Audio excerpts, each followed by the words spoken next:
Novembre 1933. Adolf Hitler est nommé chancelier en Allemagne et accède au pouvoir.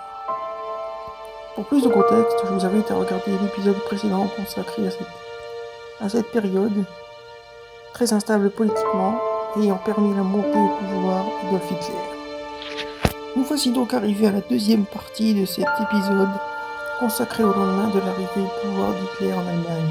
C'est parti, générique.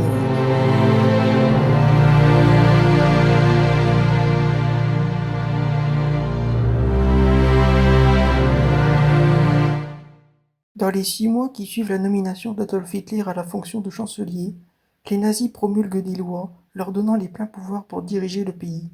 Joseph Goebbels est nommé, le 11 mars 1933, ministre de la propagande et se voit chargé de contrôler et de mettre en place une propagande habile et intensive dans la presse, la radio et le cinéma. Le 10 mai 1933, les étudiants et bibliothécaires nettoient les bibliothèques universitaires des ouvrages écrits par des auteurs indésirables, libéraux, pacifistes, socialistes et juifs. Les professeurs et les étudiants viennent assister à la destruction dans de gigantesques bûchers de milliers de livres, parmi lesquels ceux de Voltaire, Karl Marx, Heinrich Heine, Sigmund Freud, Albert Einstein, Heinrich et Thomas Mann ou Bertolt Brecht. L'ensemble des activités culturelles du pays est placé, dès septembre 1933, sous l'autorité de la Chambre culturelle du Reich. Face à cette menace directe, de nombreux écrivains et artistes prennent le chemin de l'exil. Le 14 juillet 1933, toutes les formations politiques sont interdites au profit du parti nazi, décrété parti unique. Les syndicats sont remplacés par un nouvel organisme corporatiste, le Front du Travail, contrôlé par les nazis. À partir de 1934, les fonctionnaires sont contraints de prêter un serment de loyauté à Hitler. Les discours officiels sont désormais prononcés au cours de grandes cérémonies soigneusement orchestrées, rythmées par des musiques et des défilés. Les mouvements de jeunesse, au premier rang desquels figurent les jeunesses hitlériennes, enrôlent et mobilisent les jeunes Allemands. Au sein de son propre camp, Hitler ne garde que les éléments les plus dévoués et les plus disciplinés. Des militants de la SA, la Sturmabteilung, la célèbre section d'assaut, et leur chef, Ernst Röhm, sont ainsi éliminés dans la nuit du 29 au 30 juin 1934, lors de la nuit des loups couteaux, au profit des SS, les Schutzstaffel, qui est donc le fameux groupe de protection dont le chef, Heinrich Himmler, est investi des pleins pouvoirs de police. L'idéologie nazie, résumée par la formule Ein Volk, ein Reich, ein Führer, en français, un peuple, un chef, un État, défend l'idée selon laquelle le peuple uni doit être conduit et contrôlé par un chef unique et incontesté. La vision du monde national-socialiste, largement développée dans le livre d'Hitler, Mein Kampf, est fondée sur un principe d'inégalité des races qui détermine de manière immuable la place de chacun dans la hiérarchie des peuples. On trouve au sommet de cette hiérarchie les Aryens, présupposés fondateurs de l'humanité, incarnés par les Allemands, peuple de maîtres à qui il revient de dominer le monde. Au bas de la hiérarchie sont placés les Slaves et, bien en dessous, les Juifs, envers lesquels Hitler éprouve et exprime une haine exceptionnelle. L'antisémitisme est d'ailleurs au centre de la conception nazie du monde. Si Hitler se présente comme un théoricien novateur, le mythe qu'il développe à propos des Juifs puise ses racines dans le passé fort ancien de l'antisémitisme chrétien et celui de l'antisémitisme moderne né au XIXe siècle. Afin de mettre en place par tous les moyens, y compris la terreur, un modèle d'homme nouveau conforme aux références biologiques nazies, la SS pénètre tous les secteurs de la vie publique et privée. Entre 1934 et 1945, environ 400 000 Allemands sont stérilisés de force par rayon X, méthode utilisée plus tard sur les Juifs dans les camps de concentration. Plusieurs camps sont d'ailleurs ouverts dès 1933. Dachau, Oranienburg et Emsland. En 1939, l'IKL, ou Inspection den Konzentrationslager, contrôle 7 camps principaux où sont enfermées plus de 21 000 personnes.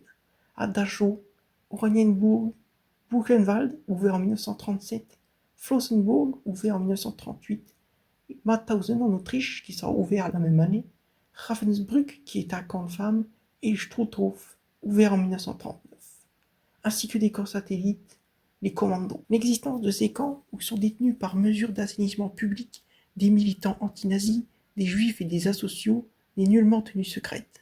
Elle s'appuie sur la loi du 14 octobre 1933, qui permet la détention des individus pour une durée indéterminée.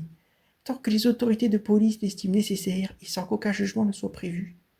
Dès leur entrée dans les camps, les Juifs, détenus principalement à Dachau, Buchenwald et Sachsenhausen, font l'objet d'un traitement particulièrement brutal. Certains y sont assassinés ou meurent d'épuisement. À partir de 1937, la population des camps augmente en raison du durcissement des régimes, et pour répondre aux besoins de main-d'œuvre. Les témoins de Jéhovah et les tziganes sont également victimes de l'internement. La situation va très vite se retourner. Le Reichstag, le Parlement allemand, est immédiatement dissous et de nouvelles élections sont prévues pour le 5 mars. Les combats de rue atteignent un nouveau paroxysme dans les mois qui suivent l'arrivée au pouvoir d'Adolf Hitler. Hermann Göring, ministre-président de Prusse, prenant prétexte du désordre, fait nommer 50 000 policiers auxiliaires, principalement recrutés dans la SA. Le 27 février, une semaine avant le scrutin, les Berlinois se réveillent avec un immense incendie au Reichstag. Cet incendie permet à la propagande nazie de diffuser l'idée d'un complot fomenté par les communistes pour saper l'Allemagne. Cet incendie fournit un prétexte idéal pour mener une répression puissante contre les socialistes et les communistes. Elle est encadrée par un décret de protection du peuple et de l'État signé le 28 février, lendemain du drame, par le président Hindenburg. Il prévoit la suspension sine die des libertés individuelles fondamentales et la mise sous tutelle des Länder en cas d'urgence. Ce décret punit aussi de mort ou de travaux forcés les cas de trahison ou d'atteinte à l'ordre public. C'est la fin de la démocratie et de la République de Weimar. Malgré la pression de la rue, la terreur de la SA, la surveillance des bulletins de vote, le parti nazi ne recueille que 44% des voix exprimées. Les urnes ne portent pas Hitler au pouvoir. Une majorité d'Allemands n'a pas voté pour le NSDAP. Il ne reste pas moins que le temps de la mise au pas, où la Gleichschaltung est venue. La société allemande voit ses corps intermédiaires très rapidement contrôlés par l'appareil militant nazi. En témoigne par exemple la prise d'assaut des maisons syndicales organisée par la SA le 1er mai 1933, ou les premiers boycotts dirigés contre les commerces identifiés comme juifs. En témoigne aussi l'activisme de la NSDSTB, la Ligue étudiante nationale socialiste, qui organise des autodafés de livres jugés nocifs pour la santé morale du peuple allemand. Cette période faite d'agitation, de coups et de violences pulsionnelles s'achève à l'été 1934, avec l'élimination d'Ernst Röhm, l'influent commandant de la SA, devenu une menace pour Hitler. Quasiment toute l'opposition au chancelier est supprimée. En août 1934, la mort d'Hindenburg permet également à Hitler d'ajouter à ses fonctions de chancelier celle de chef de l'État. Hitler a alors aboli les libertés civiles et la liberté de la presse. Le NSDAP est le seul parti politique autorisé, mais le chef du Troisième Reich ne règne pas en maître absolu. Au sein du parti nazi, deux factions s'opposent, celle des conservateurs et celle des révolutionnaires.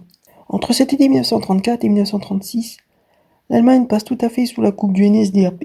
Le Reich d'Hitler a créé un nouveau régime, relancé l'économie, affecté de remettre de l'ordre dans la société en la centralisant et en instaurant un régime d'exception et retrouver une crédibilité internationale en éliminant les conséquences du traité de Versailles.